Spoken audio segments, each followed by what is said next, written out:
Welcome to our Midweek Minutes. I'm Sandy Milam, and today we're going to be talking about one of my favorite topics, and that's the topic of prayer.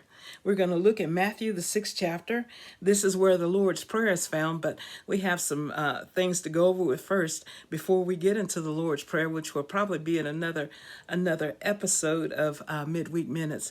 But we're going to start with verse 5 of Matthew, the 6th chapter, and it says, "When you pray, you are not like to be like the hypocrites, for they love to stand and pray in the synagogues and on the streets, so that they will be seen by people.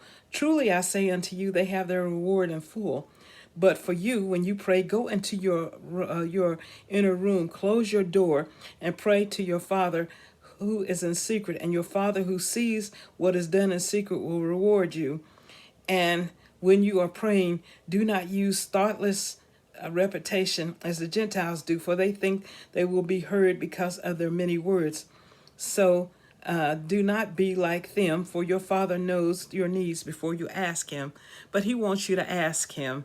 So one of the things we ask the Lord, and I remember the old saints asking is, "Lord, teach us how to pray and what to pray for." So the things that we get out of this prayer, out of this particular teaching on prayer, there's so many myths, but to not be like the hypocrites do. Don't use just just don't want to be seen praying. You can pray in public, but some people like to be seen and like to be heard, and that's not really the purpose of prayer. Prayer is your communication with God. And they said, when you have prayer, to pray in secret and, go into your room. There was a movie called War Room. They talked about having a prayer closet. Now, literally, some of us can't get into a closet to pray. So we have a specific room that we pray in, or a specific place a special praying place. And that is where we can get along with God, where it's quiet and it's not a whole lot of distractions. So when we get there, we get in our secret place and we communicate with God. Now, prayer is a two-way communication. A lot of times people think that prayer is, you're asking God for things and things like that, and it turns into a shopping list.